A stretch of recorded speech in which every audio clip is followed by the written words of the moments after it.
Gini, ini isu rakyat untuk memantau, mengawasi. Saya sudah katakan jauh sebelum pemilu besok, waktu itu. Datang ke TPS, awasi. Dan sekarang saatnya rakyat mengawasi. Karena kejahatan itu takut transparansi. Tidak ada kejahatan yang berani dengan transparansi. Nah, karena itu saya berharap teman-teman media, masyarakat terus pantau. Agar jujur. Kalau memang ada suaranya, ya harus dilindungi. Kalau tidak ada suaranya, jangan diada-adakan. Karena ini adalah aspirasi rakyat. Dan pemilu kita harus jadi pemilu yang membanggakan, jangan jadi pemilu yang memalukan. Kenapa memalukan? Memalukan itu mau disembunyi-sembunyikan yang dikerjakan. Nah, kita mendengar peristiwa itu, rakyat juga memantau dan mengundang kegelisahan.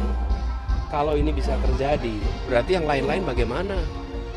Mungkinkah ada kejadian-kejadian serupa yang tidak diketahui? Jadi jangan sampai peristiwa-peristiwa yang merupakan penyimpangan lolos dari pengawasan, dan lebih penting lagi jangan sampai dibiarkan terjadi.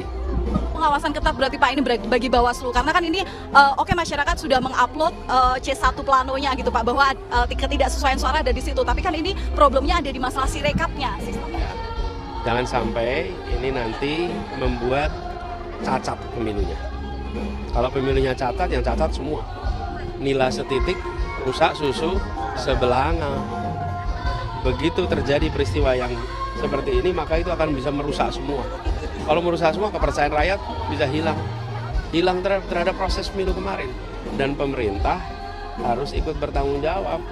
Walaupun ketuanya adalah anak presiden, tapi bukan berarti kemudian segala hal bisa dilakukan terhadap partai yang dipimpin oleh anak presiden.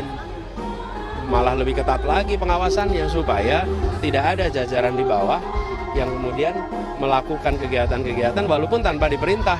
Tapi inisiatif-inisiatif bisa terjadi itu. Jangan sampai ada politik sayang anak untuk yang kedua kali. Pak Anies, ini kemarin Pak Sudirman Said mengatakan bahwa ada kemungkinan koalisi pemerintahan ke depan ini hanya ada terdapat 1-2 partai oposisi saja. Pak Anies melihatnya bagaimana? Bismillah, insya Allah yang tiga partai ini, partai perubahan itu solid akan mengusung hak angket. Itu dulu mulainya di situ.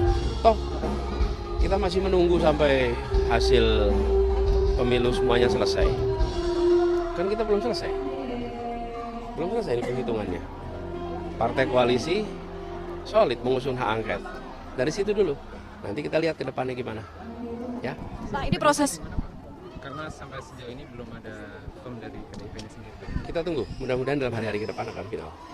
Ini proses pemilu belum selesai, tapi kelihatannya Koalisi Indonesia Maju pengusung Prabowo Gibran ini sudah gencar dengan program makan siang gratis, bahkan sudah simulasikan. Ya, jadi sikap pemerintah memfasilitasi program pemenang Pilpres itu baik. Karena itu menunjukkan keterbukaan untuk memfasilitasi agar di APBN program-program dari paslon yang terpilih bisa masuk. Persoalannya kemudian kapan itu dimulai?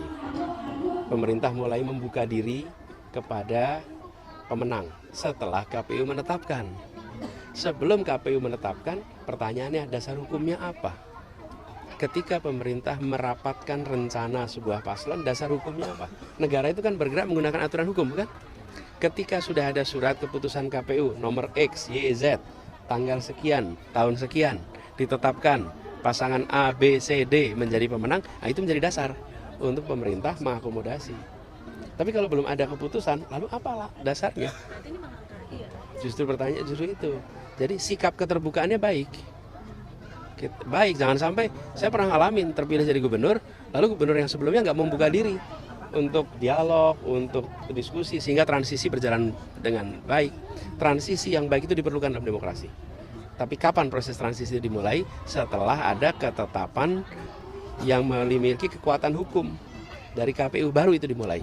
Kalau sekarang belum ada. Kalau simulasi sekarang digunakan untuk evaluasi, benar nggak?